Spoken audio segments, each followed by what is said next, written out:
बड़े real estate developer और पाकिस्तानियों के सैकड़ों अरब रुपयों के अमीन बहरिया टाउन के चेयरमैन जनाब मलिक रियाज हुसैन हमारे साथ हैं। मलिक साहब, ये जो पाकिस्तानियों ने आप पर एतमाद किया, आपकी कंपनी पे एतमाद किया और पाकिस्तान के अंदर और पाकिस्तान के बाहर पाकिस्तानियों ने इतनी बड़ी सरमायाकारी आपके अंदर की है, इसके मुख्तलिफ अंदाजे हैं, लेकिन कोई भी अंदाजा नहीं कहता कि ये 1000 अरब रुपए से कम की सरमायाकारी है। ये बताइएगा कि इसमें कैसे आप डिस्टिंग्विश करते हैं कि ये अवाम का पैसा है और ये अवाम की सरमायाकारी है और ये आपकी जाती दौलत है, ये जाती नफा है, और जो माशाल्लाह आपने अगर आप जहाज खरीदते हैं या अपने लिए रोल्स रॉयस खरीदते हैं या दुनिया में कहीं और अपने लिए एसेट्स खरीदते हैं, तो वो कौन सा पैसा अवाम का होता है और कौन सा पैसा अपना होता है? ये मडगट हुआ है या ये अलग है? हमारा हर प्रोजेक्ट अलग है। हम इसके अलावा अपने एसेट कहां से हम डिक्लेयर करते हैं। हमारे कई प्रोजेक्ट ऐसे हैं जो हमने अभी तक लॉन्च नहीं किए। जैसे मरी की तरफ जाएं आप, मरी गाफ सिटी है, वो हमने बना दिया, अभी तक लॉन्च नहीं किया। शेरेटन होटल भी वहां बन रहा है, क्लब भी बन रहा है, गाफ कोर्स भी बन गया। हमारी गार्डन सिटी है, वहां गाफ कोर्स बन गया, सारी एम्बेसियां ले खेलते हैं। 7000 घर बन रहे हैं, वो हमने लॉन्च नहीं किया। इसी तरह एजुकेशन कॉम्प्लेक्स सिटी है हमारी, सरीन सिटी है। इस तरह के कुछ जो एसेट्स हैं जो हमने सोल्ड नहीं किए अभी तक, बिलियंस ऑफ डॉलर के जो प्रोजेक्ट हैं जो हमने सोल्ड नहीं किए, जो जैसे लाहौर में हमने मिस्र की सिटी बनाई है, हराम में वो बनाई है हमने, हराम मिस्र, पूरा हराम मिस्र हमने यहाँ बना दिया। अल्लाह पाक के करम से कोई इजिप्ट जाने की जरूरत नहीं, आप आए लाहौर में देखें। तो ये जो हमारे प्रोजेक्ट हैं ये हमारे एसेट्स हैं, ये हमने लॉन्च नहीं किए। उसमें पूरी एक सिटी बना के हमने रखी हुई है, और ये इसलिए रखी हुई है कि ये हमारा प्रॉफिट भी है और हमारा एसेट भी है। जो लोगों को डिलीवरी करें वो साथ साथ उनको टाइमली मिल रहे हैं। अब तक कितने आपने प्रोजेक्ट जो हैं वो डिलीवर किए हैं? कितने रेजिडेंशियल यूनिट्स बहरिया टाउन डिलीवर कर चुका है और कितने रेजिडेंशियल प्लॉट्स आप लोगों को दे चुके हैं, उनकी पोजीशन में हैं? अभी तक जो हमने पहले फेज 1 to 6 लॉन्च किया था ना जी 96 में, कहां पे जी? पिंडी में, इस्लामाबाद जी, वो हम सारा 100% दे चुके। फेज 7 लॉन्च किया, पूरा दे चुके। 8 लॉन्च किया, दे चुके। 8 एक्सटेंशन अभी लॉन्च किया और 9 हमारा बन रहा है, और ये हम फेज 8 तक लोगों को डिलीवर कर चुके हैं। हमारी लाइबिलिटी अभी हमने डीएचए के साथ जो जॉइंट वेंचर किए हैं वो अभी हम 1.5 साल किए हैं, उसका 4 साल टाइम है, वो बन रहा है। तो जो हमारी पहले कमिटमेंट थी वो हम पूरी कर चुके हैं अल्लाह पाक के करम से। ये जो आपके प्रोजेक्ट्स का जो मेन अट्रैक्शन होता है लोगों के लिए, वो होता है इसमें जब नाम आप, एक तो आपका नाम बहरिया जो कि बेसिकली पाकिस्तान नेवी का नाम होता था, और अब आपका नाम के साथ डीएचए का नाम लग रहा है जो इस्लामाबाद का आपका प्रोजेक्ट है। तो ये आप, कहा यह जाता है कि ये आप इनको दाना डालते हैं बहरिया को, पाकिस्तान नेवी को आपने पहले डाला, फिर बहरिया के नाम पे कब्जा किया और अब डीएचए पे को आपने दाना डाला और अब डीएचए के नाम को आप बेचते हैं, बहरिया के नाम को बेचते हैं। देखें, बहरिया फाउंडेशन ने भी मुझे खुद रिक्वेस्ट की थी और बिलियंस ऑफ रुपीज उन्होंने कमाए मुझसे, और उसके बाद वो 99 में अपने 10% चेक, किसी ने भी 1 रुपया इन्वेस्ट नहीं किया, ना बैरिया ने किया ना डीएचए ने किया। मैं ओपन आपके सामने बात कर रहा हूं, पैसा सारा बैरिया का है, काम बैरिया कर रहा है। मैं चाहे वो बैरिया फाउंडेशन में भी हमने यही काम किया, 99 में वो निकल गए। आप कह रहे हैं मतलब ये है कि ये जमीनें आपकी थी? हमारी जमीनें, हमारी इन्वेस्टमेंट, किसी बैरिया फाउंडेशन की 1 रुपए की इन्वेस्टमेंट नहीं। इसके बावजूद करोड़ों अरबों रुपए उनको दिए, उनको हमने, उनके बंदे अभी तक जॉब हमारे पास काम कर रहे हैं। उसके बाद आज डीएचए से हमने 1.5 साल पहले की है कि डीएचए की 1 रुपए की इन्वेस्टमेंट नहीं है, एक सिंगल पैसा डीएचए का इन्वेस्टमेंट नहीं है। बिलियंस ऑफ रुपीज भी हम उन्हें दे रहे हैं, प्लॉट भी दे रहे हैं, और हम एक मुल्क में देखें, इस मुल्क में डिलीवरी डीएचए ने की है। हमसे पहले डीएचए ने कुछ डिलीवर कर रहे थे। हम एक सारे अगर इकट्ठे होकर पाकिस्तान में एक नया पाकिस्तान बना दे तो मेरा तो ख्याल है इससे अच्छी बात कोई। अच्छा, आप ये फरमा रहे हैं कि ये जो डीएचए का नाम अगर हुआ है या बहरिया का नाम यूज हुआ है, तो ये एक आपने उनकी एक तरह से फ्रेंचाइज, क्योंकि उनका नाम है, वो आपने उनको दिया और उनके साथ ज्वाइंट वेंचर किया।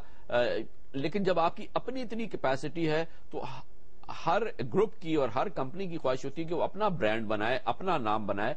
उसको जरूरत नहीं है ऐसे नामों की कि जो कि पहले से नाम हो। उसको आप क्यों, जब आप पाकिस्तान के नंबर 1 है तो आपको क्यों जरूरत पड़ती है कि आप अपने ऊपर डीएचए का स्टैंप लगाएं या बहरिया का स्टैंप लगाएं? देखिए, ये जरूरत भी है हमारी, क्योंकि डीएचए भी एक बहुत बड़ा नाम है और डीएचए हमारे साथ मुकाबले में काम कर रहा है, اور پوری دنیا میں بھی مرجر ہو رہا ہے, بڑے بڑے بینک بھی اکٹھے ہو رہے ہیں, کمپنیاں بھی اکٹھی ہو رہی ہیں. اگر ہم ایک جائنٹ بن کے پاکستان میں ایک نیا پاکستان بنا رہے ہیں, ابھی ہم ٹاؤن نہیں بنا رہے, ہم ایک کمپلیٹلی سٹی بنا رہے ہیں.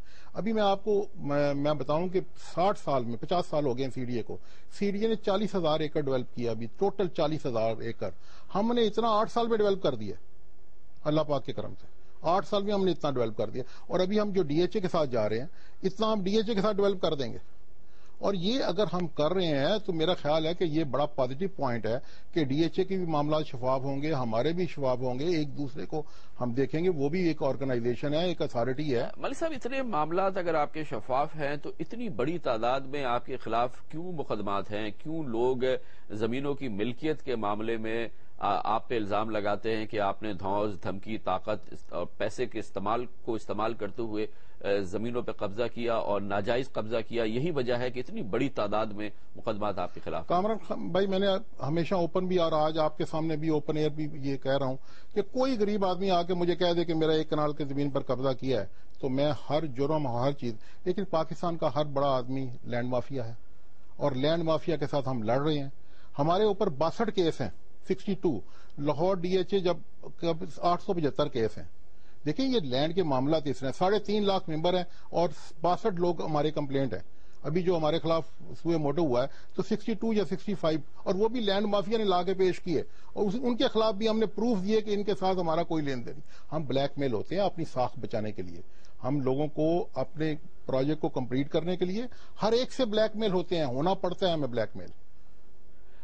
ملک صاحب, جیسے کہ ابھی آپ پروگرام سے پہلے بھی کہہ رہے تھے کہ آپ بڑے فخر سے کہہ رہے تھے کہ ایک آپ کی پوزیشن یہ تھی کہ آپ کے پاس ایک زمانہ تھا کہ آپ کے پاس, آپ کے والد کے پاس پیسہ تھا, آپ لوگ ٹھیکیداری کرتے تھے, آپ ٹھیکیداری کرتے تھے. پھر ایک وقت ایسا آیا کہ آپ کو 40 روپے ادھار لینے پڑے اپنے کسی دوست سے, اور آج آپ جس پوزیشن کے اندر پہنچے ہوئے ہیں اور پاکستانی ہے, اور پاکستانی کی حیثیت سے یہ نیوز ویک اور سی این این آپ کو آئیڈینٹیفائی کرتے ہیں پاکستان کے سب سے بڑے ریئل اسٹیٹ ڈیولپر کے.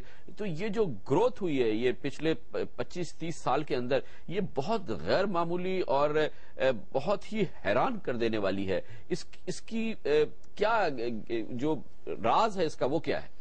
نیک نیتی, اپنی یہ دماغ اور دل کو کلیئر رکھیں, سیدھے رستے میں کام کریں, اللہ تعالیٰ برکت ہے. اسی پنڈی میں میں نے 6ٹھی جماعت میں نے آپ کو کہا تھا کہ میرے والد صاحب نے مجھے جیپ لے کے اور میٹرک پاس کیا کار لے کے. 69 میں اسی والد صاحب کے پاس ہمارے گھر میں آٹا بھی نہیں تھا, اور اس کے بعد میں نے, بڑا بیٹا تھا, 8 بھائی تھے, ہم نے میں نے شام 1500 روپے سے کام شروع کیا, اور بڑے دھکے کھائے. 8 آنے بھی نہیں ہوتے تھے ویگن کا کرایہ اسی راول پنڈی میں. اور ایم ای ایس میں آرمی میں ٹھیکیداری کرتا تھا, اور میں نے 19 سال آرمی میں کام کیا. اسی آرمی میں جہاں میرے پاس 8 آنے نہیں ہوتے تھے, اللہ کے کرم سے 82 میں نے مار روڈ آرمی ہاؤس سے لے کے ریڈیو پاکستان تک میں نے بنائی, اور 2 مہینے 10 دن میں بنائی. 24 کروڑ روپے کا کام اللہ پاک کے کرم سے میں نے کیا. کہ کام مجھے کرنا, اور میں کام کا اولک, کام مطلب کام. ملک صاحب, لیکن یہ جو ابھی بھی اس میں مجھے, آپ نے جب کہا کہ یہ نیک نیتی وجہ ہے, لیکن نیک نیتی کو ذرا ایکسپلین کریں کہ وہ کون سی نیک نیتی تھی جس کی وجہ سے یہ آپ کو کئی لاکھ % آپ کی جو گروتھ ہوئی ہے, یہ کئی لاکھ % گروتھ ہوئی ہے, اس کے پیچھے ہے کیا؟ کامران صاحب, آج میں آپ کو بھی ٹپ دیتا ہوں, اللہ کے ساتھ کاروبار شروع کر دیں. جب آپ اللہ کے ساتھ بزنس شروع کر دیتے ہیں, اپنے پیسے کو اللہ کی راہ میں خرچ کرنا شروع کر دیں, جو آپ کی انکم ہے, ہر آدمی کی گروتھ ہوگی, ہر بزنس مین کی. آج دیکھیں گنگا رام ہاسپٹل, گلاب دیوی ہاسپٹل کس نے بنائے, اور سن 65 تک ان کا خرچہ بھی وہاں سے آتا رہا, انڈیا سے. اگر ہندو اور یہ بل گیٹ کس طرح اپنی ساری دولت چھوڑ کے اللہ کی راہ میں چلا گیا, مجھے آپ بتائیں 1 ارب 40 کروڑ مسلمانوں میں کوئی گیا؟ ایک بھی نہیں گیا. اللہ کے کرم سے یہ بھی میں کروں گا, مولا کے کرم سے. مجھے دولت نہیں چاہیے, میں نے مڈ کے گھر میں رہا ہوا ہوں, اماٹ بھائی. میں نے مڈ کا گھر بھی دیکھا ہے, اور میں نے پاکستان کا سب سے اعلیٰ بنگلہ بھی دیکھا ہے, جہاز بھی دیکھا ہے, روز رائز بھی دیکھی ہے. لیکن جو مزہ اللہ کی راہ میں کام کرنے میں ہے وہ کچھ بھی نہیں ہے. اور یہ دولت اسی پاکستانیوں کی ہے, اور اسی پاکستان اللہ نے دی ہے, اور اس کی راہ میں خرچ کریں گے اور کر رہے ہیں ہم.